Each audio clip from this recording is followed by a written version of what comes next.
सभी को नमस्कार। मैं राजेश पायलट गवर्नमेंट कॉलेज से असिस्टेंट प्रोफेसर बिन्नी साहू।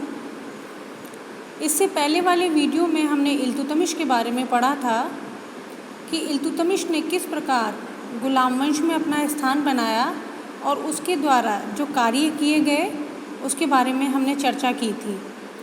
इल्तुतमिश के मरने के पश्चात उसका बेटा रुकनुद्दीन फ़िरोज़ 1236 में उसकी गद्दी पे बैठा।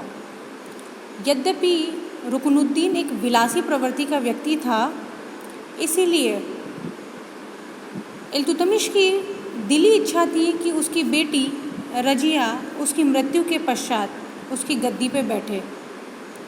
इससे पूर्व उसका एक योग्य पुत्र था नासरुद्दीन, जो कि इल्तुतमिश के जीवन काल में ही मारा गया था।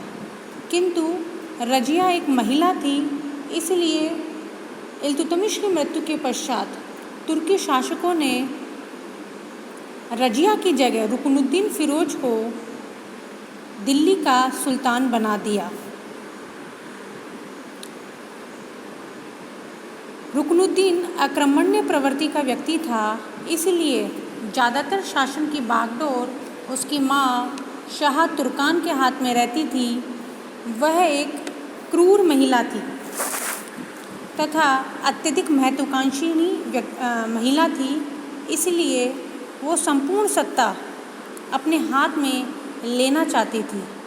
इसलिए ऐसी स्थिति में रजिया को एक प्लेटफॉर्म मिल गया कि किस प्रकार वह अपने पिता की जो इच्छा है उसको पूरा करे। मुल्तान, हासी, बदायूं, लाहौर आदि के सूबेदारों ने रुकनुद्दीन के समय में विद्रोह खड़ा कर दिया। इस विद्रोह का फ़ायदा रजिया ने उठाना चाहा और रजिया स्वयं जनता के समक्ष गई और उनसे कहा कि क्या मैं इस पद के योग्य हूँ, क्या मैं दिल्ली सल्तनत की गद्दी पर बैठ सकती हूँ। इस प्रकार के प्रश्न उसने जनता के समक्ष रखा और कहा, मेरे पिता की भी दिली इच्छा थी, इसलिए क्या मैं गद्दी पे बैठ सकती हूँ। रुकनुद्दीन इस समय में वो दिल्ली गया हुआ था और दिल्ली से जब वो मार्ग में वापस आ रहा था तो उसका जो वजीर था जुनेदी, उसने भी रुकनुद्दीन के खिलाफ विद्रोह कर दिया और विद्रोह को दबाने के लिए रजिया को एक अन्य व्यक्ति का सहारा भी मिल गया। इसलिए रजिया ने दिल्ली से आते ही मार्ग में ही रुकनुद्दीन को कैद करवा दिया और उसकी माँ शाह तुर्कान को भी कैद करवा दिया और थोड़े समय पश्चात रुकनुद्दीन और शाह तुर्कान को मौत के घाट उतार दिया और रजिया दिल्ली की गद्दी पर, इस प्रकार रजिया दिल्ली की गद्दी पर बैठी। रजिया को भी इल्तुतमिश की तरह दिल्ली की गद्दी फूलों की माला की तरह नहीं थी, अपितु कांटों की सेज के समान थी। रजिया एक विदुषी महिला थी, बहुत योग्य थी, न्यायप्रिय, उदार तथा विद्वानों को आश्रय देने वाली महिला थी। और सबसे इम्पोर्टेंट चीज़ कि वो जनता के सहयोग से सेना के बल पर अपने को उसने गद्दीनशीन करवाया, जिसका फ़ायदा हम आगे उसको देखेंगे। तो वजीर जुनेदी के विश्वासघात के कारण रजिया और जनता के सहयोग के कारण दिल्ली की गद्दी पर बैठी। अब हम रजिया सुल्तान का जो जीवन है उसके बारे में या उसकी उपलब्धियों के बारे में संक्षिप्त में चर्चा करेंगे। देखिए, रजिया सुल्तान पहली मुस्लिम महिला थी जिसने मध्यकालीन जो रूढ़िवादी विचारधारा हैं उनको तोड़ करके सुल्तान के रूप में गद्दी पर बैठी और गद्दी पर बैठने के पश्चात उसने सुल्तान की तरह ही अच्छे कार्य करे। इसलिए मध्यकालीन इतिहास के अंतर्गत यदि हम रजिया सल्तनत के बारे में चर्चा करते हैं तो रजिया सुल्तान का नाम ज़रूर आना चाहिए और हमें अवश्य रूप से उसे जान लेना चाहिए। अब रजिया सुल्तान का इतिहास को पढ़ने के लिए हमें कौन कौन से सोर्सेज़ के बारे में पता चलता है, तो उसके अंतर्गत हमें मिनहाज-उल-सिराज की जो सल्तनत कालीन दर्पण के नाम से जाना जाता है, तबक़ात-ए-नासिरी, इससे हमें रजिया के इतिहास को जानने का लिखित रूप से क्या है, ये साक्ष्य है। अब हम चर्चा करेंगे रजिया के जीवन में आने वाली कठिनाइयों का, या किस प्रकार से उसने राज्यारोहण के बाद कौन कौन सी कठिनाई झेली, उसके बारे में हम चर्चा करेंगे। अब हम बात करेंगे राज्यारोहण के समय रजिया की कौन कौन सी कठिनाई थी। जब रजिया का राज्यारोहण हुआ तो अनेक अमीर जो तुर्क थे वो खुश नहीं थे, क्योंकि वह चाहते थे कि दिल्ली की गद्दी पर कोई ना कोई मुस्लिम युवा बैठे, या फिर जो भी है पुरुष बैठे, वो एक युवती को उस गद्दी पर देखना उन्हें एक आँख सुहाता नहीं था। अतः जैसे ही रजिया राजधानी से बाहर निकलने लगी या उसके कहीं भी इधर उधर जाती तो उसके खिलाफ षड्यंत्र होने लग गया। मुस्लिम जो अमीर तुर्क थे वो किसी अन्य शासक को बुलाना चाहते थे, इसीलिए रजिया ने धीरे धीरे उनका दमन करने की योजना बनाई। इस दमन के लिए उसने या तो वही पुरानी नीति, या तो उन्हें लोभ दे करके अपनी तरफ मिला लिया, या फिर उन्हें किसी प्रकार से बंदी बनवा करके उन्हें मौत के घाट उतरा दिया। इसके अंतर्गत हम देखेंगे बदायूं का जो सूबेदार था इजाउद्दीन मोहम्मद सलारी, तथा मुल्तान का सूबेदार कबीर खां एयाज, इसको उसने सबसे पहले अपनी तरफ मिला लिया, और मिलाने के पश्चात वो उसके पक्ष में हो गए। इसके अलावा हम देखेंगे कि हांसी के सूबेदार थे सैफुद्दीन कूची, हांसी के सूबेदार थे सैफुद्दीन कूची, उन्होंने भी रजिया की सेना ने उसका पीछा किया, और पीछा करने के बाद वो पकड़ा गया और उसे मौत के घाट उतार दिया। इसके बाद वजीर जुनेदी ने भी रजिया के खिलाफ विद्रोह खड़ा कर दिया, और विद्रोह का परिणाम यही निकला कि रजिया ने उसे भी मौत के घाट उतार दिया।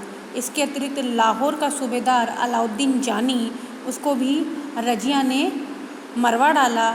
इस प्रकार अमीरों तथा ताज के मध्य जो संघर्ष लड़ा, उसके अंतर्गत रजिया एक मुस्लिम महिला या फिर एक अच्छे योद्धापूर्ण शासक की भांति उभर के आई, और संपूर्ण जो मध्यकालीन सल्तनत युग है उसमें रजिया की धाक जम गई, और उसके लोकप्रियता के चर्चे आज भी हम वर्तमान जब इतिहास पढ़ते हैं मध्यकाल को, तो रजिया की जो धाक और उसकी लोकप्रियता उसके बारे में हम जानते हैं। अगला है, इसमें हमने बताया कि अमीर विद्रोह का उन्होंने जो अमीर है जब उन्होंने विद्रोह किया उनके खिलाफ किस प्रकार से रजिया ने उनका दमन करा, और दमन के साथ जब उनके सूबेदारों ने जो मुल्तान, हांसी, बदायूं, लाहौर, उसके सूबेदारों ने जो बगावत की, उसका बगावत के क्या परिणाम निकले। अगला बिंदु हम देखेंगे रणथंभौर का पतन। रणथंभौर के पतन के अंतर्गत हम देखेंगे कि रजिया जब शासन में आई तो उसके पश्चात इल्तुतमिश के मरने के पश्चात जो सल्तनत और उसके आसपास के जो क्षेत्र हैं वो फिर से जो इल्तुतमिश के अधीन थे वो फिर से बगावत करने लगे। स्पेशल मैंने पहले भी आपसे बताया था कि जो राजपूत राजाओं की पॉलिसी ये थी कि जब जब कोई सुल्तान आक्रमण्य होता या उसकी पावर कम होती तो वो राजपूत राजा उनकी चुंगल से मुक्त होकर के स्वतंत्र होने का प्रयास करते, और यही कारण रहा कि इल्तुतमिश के बाद जो रुकनुद्दीन और उसके पश्चात जो शासक आगे भी हम देखेंगे तो जो अव्यवस्था को देख करके राजपूत राज्य स्वतंत्र होने लगे। इसके अंतर्गत रणथंभौर के जो दुर्ग था या रणथंभौर का जो शासक था वो अपने को तुर्की जो आधिपत्य था उसे स्वतंत्र करने की कोशिश करने लगा। इसके लिए रजिया ने ये अपने सैनिकों को सुझाव दिया कि सेना भेजी और उसे कहा कि यदि ज़रूरत से ज़्यादा आपकी स्थिति बिगड़ जाए तो आप दुर्ग को खाली करके आ जाइए और सुरक्षित यहाँ पर दिल्ली में आ जाइए। इसके इस निर्णय से कई अमीर जो सरदार थे वो खुश नहीं थे। उन्हें लगता था कि रणथंभौर का दुर्ग यदि आप खाली छोड़ करके आपके सैनिक अकुशलता के कारण आप छोड़ कर आते हैं तो ऐसा उचित नहीं है। अगला बिंदु है उत्तर पश्चिम सीमांत समस्या। उत्तर पश्चिमी सीमांत समस्या के अंतर्गत जब भी हम उत्तर पश्चिम की बात करेंगे तो समस्या मंगोलों की ही निकल करके आएगी। तो रजिया ने मंगोलों के लिए इल्तुतमिश की नीति को अपनाया। इल्तुतमिश की नीति क्या थी कि हमें मंगोल जो नेता है उनसे लड़ना हमारे लिए उचित नहीं है, इसलिए उनसे शुगर एंड प्लम पॉलिसी जो हम आधुनिक भारत के अंतर्गत विश्व इतिहास के अंदर पढ़ते हैं, बिस्मार्क व अनेक राजाओं ने अपनाई है कि वैसी ठंडी बातें करके उन्हें किसी भी प्रकार से अपने विश्वास में लेकर के कार्य करने का जो पॉलिसी अपनाई वो इल्तुतमिश ने अपनाई थी पहले, उसके बाद रजिया ने उसको फॉलो किया। उसके अतिरिक्त उसने वही करा जो जलालुद्दीन मांगबरनी का जो प्रतिनिधि था हसन करलूग, उसकी सहायता रजिया ने नहीं की और रजिया ने सहायता न दे करके अपने राज्य को बचा लिया। ये एक उसने बहुत अच्छा करा। हालांकि तुर्क अमीरों ने फिर से जो सुल्ताना है उसकी सैनिक निर्बलता को इसका प्रतीक माना कि ऐसी सूरत में उत्तर पश्चिमी जो सीमांत समस्या है उसको दूर करने के लिए सैनिक कुशलता का परिचय न देते हुए उसने क्या करा, उसने सहायता न दे करके जो सुल्ताना की दुर्बलता है उसको प्रदर्शित करने की कोशिश करी। ये तुर्की अमीरों को अच्छा नहीं लगा, लेकिन रजिया ने शांत नीति अपनाते हुए, इल्तुतमिश की पॉलिसी अपनाते हुए मंगोलों से बैर लेना तत्कालीन परिस्थितियों में उचित नहीं समझा। आगे देखते हैं रजिया के मर्दाने रवैये से असंतोष। रजिया सुल्तान थी, वह मर्दाना रवैया में दरबार में आती, मर्दाना लिबास में दरबार में आती। रजिया ने परंपरागत जो पर्दा प्रथा थी उसको त्याग दिया और खुलेआम दरबार लगाने लगी और जनता की फरियाद सुनने लगी। इसके अतिरिक्त वो मर्दों की भांति क्या करती थी, शिकार करती थी, घुड़सवारी करती थी, सेना का संचालन स्वयं संभालती थी, युद्धों में भाग लेती थी, जो कि जो रूढ़िवादी मुसलमान थे, तुर्क थे, उसको ये रवैया पसंद नहीं आया। एक अन्य जो कारण है रजिया की कठिनाई के अंतर्गत वो था मलिक याकूत के प्रति उसका अनुराग। मलिक याकूत एक अबिसिनियाई व्यक्ति था जो कि रजिया सुल्तान के समय अमीर ए आखुर यानी कि उसके अश्वशाला का प्रधान था, जो कि एक सामान्य व्यक्ति था। उसका रजिया का उसके प्रति विशेष अनुराग था। वह उसको अपनी किसी युद्ध संचालन में या पर्सनल कार्यों में उसको बुला लेती थी या उसे विशेष प्रकार की सुविधा प्रदान की जाती थी। घुड़सवारी के समय भी वो सामान्यतः मलिक याकूत को अपने साथ रखती थी, जिससे वंशानुगत कुलीन थे जो तुर्क सरदार थे, उसे रजिया की यह नीति पसंद नहीं आई और वो रजिया से अप्रसन्न होने लगे और रजिया को पद से हटाने के लिए नीति अपनाने लगी। अंत में हम देखेंगे आखिरकार रजिया का पतन किस प्रकार से हुआ और रजिया के पतन के पश्चात किस प्रकार से सल्तनत की स्थिति रहती है और रजिया का पतन एक योग्य महिला होने के पश्चात भी रजिया का पतन किस प्रकार से हुआ। सुल्ताना बनने के पश्चात 3 वर्ष के बाद रजिया को अमीरों के विद्रोह का सामना करना पड़ा। इसके अंतर्गत तुर्क जो सरदार थे वह अपने स्वार्थों में लगे हुए थे और रजिया को उसके पद से च्युत करना चाहते थे। इसके लिए उन्होंने रजिया के खिलाफ एक ठोस षड्यंत्र रचा। सर्वप्रथम जो लाहौर के सूबेदार थे कबीर खां एयाज, उसने रजिया के खिलाफ विद्रोह करा, किंतु रजिया के कुशल संचालन के कारण या कुशल सैन्य संचालन के कारण रजिया ने उसके विद्रोह को कुचल दिया और एयाज खां ने सुल्ताना के समक्ष माफ़ी मांगी।